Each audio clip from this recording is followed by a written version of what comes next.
So, this is the Yamaha MT-10 SP. Yes, the Yamaha MT-10 SP, the special version of the Yamaha MT-10. Unless you spent the last year living under a rock, you'll know all about the MT-10. It's the big daddy of Yamaha's popular MT range. You know the one, that bike that looks like a transformer and sounds like one too, thanks to its R1 derived cross-plane crank engine. To make it more usable on the road, the engine has been retuned for the MT-10, so in this bike it's got new pistons, a new airbox, heavier crank, shorter gearing. So instead of 200 horsepower, the MT-10 makes 160 horsepower and 81.9 pounds-foot of torque, which is spread through the mid-range. So the MT-10 SP takes the MT-10, turns it up a notch with the addition of Öhlins active suspension, colour TFT instrument panel, an R1M inspired paint job, plus a quick shifter. It costs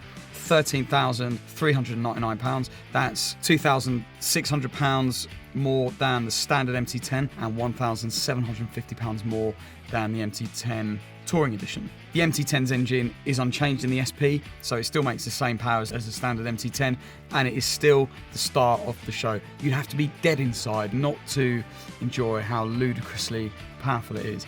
Open the throttle and you get what feels like a never-ending swell of power to propel you forwards as furiously as you can handle. Power builds smoothly from low revs, and when the rev counter reaches about 7,000 RPM, there's a sort of visceral dollop of power that carries you to 12,000 RPM and another precise clutchless upshift from Yamaha's quick shifter. And the soundtrack of the motor's flat metallic drone is an amazing accompaniment.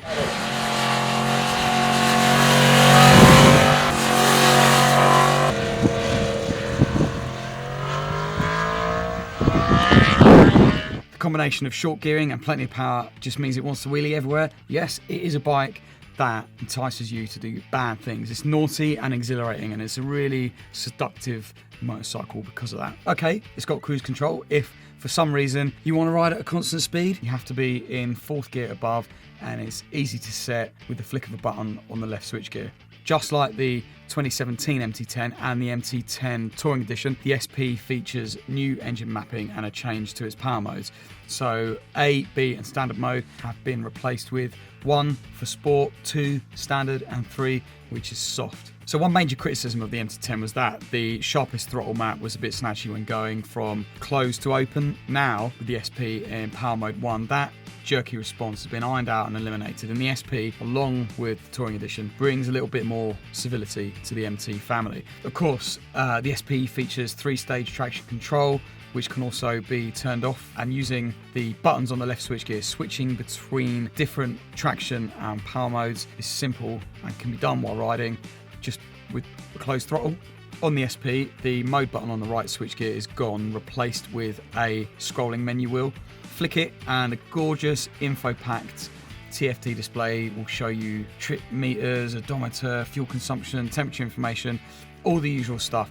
I found it a little busy at first, but did get used to it and really liked the slick little animation of the gear position indicator. And this menu wheel is what lets you customize the MT-10 SP to your liking, because it gives you access to the Yamaha Ride control menu. Importantly, it's also your access point to the suspension settings. The Öhlins suspension, by far the trickiest item on the MT-10 SP spec sheet. At the front, there's 43mm Öhlins USD NIX 30 fork with 120mm of travel, and in the rear sits an Öhlins TTX 36 shock. Both front and rear suspension units use electronically controlled bleed valves for compression and damping. The MT-10 SP has 5 suspension modes, so 2 of them are active and can be fine-tuned to your liking, and 3 are manual. The manual modes will let you set your own compression and rebound damping settings, front and rear. The 2 active modes are called A1 and A2. A1's the firmer of the 2, and switching between modes can be done while riding. A1 is a sport mode, A2's for touring. So actually I expected to feel a big difference when flicking between the 2, but on the road, changing between them didn't result in much of a noticeable difference. A1 is certainly firmer, but A2 is also firm. It's just a little bit more yielding over bumps.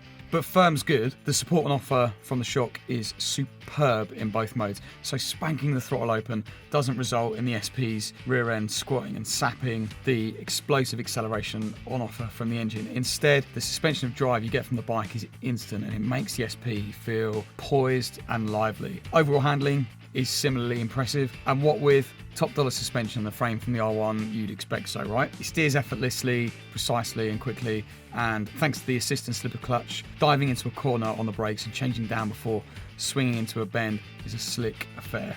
Best of all is that the active suspension, it means plenty of support regardless of the pace, and the SP never had anything less than a superbly stable connection to the road. And I should also big up the Bridgestone S20R tyres here.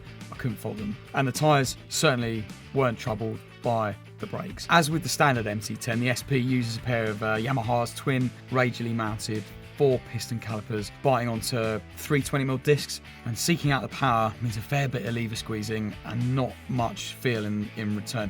The brakes are the MT10 SP's one real weakness. To be capable of cashing the checks being written by the engine, they need to offer sharper initial bite and better feel. And while I am criticising, here's something worth thinking about. The MT10 is a phenomenal motorcycle.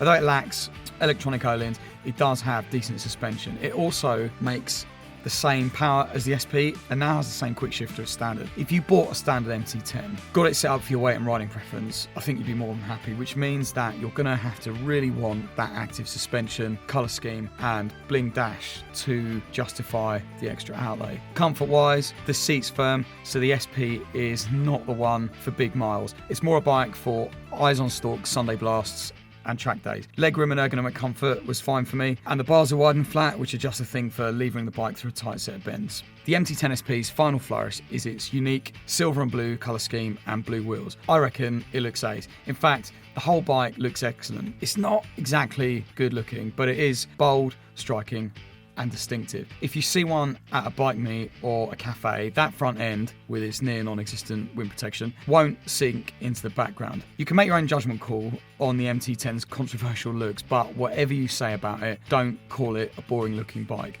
Instead, call it obscenely fast, thrilling, excessive, intoxicating and brilliant.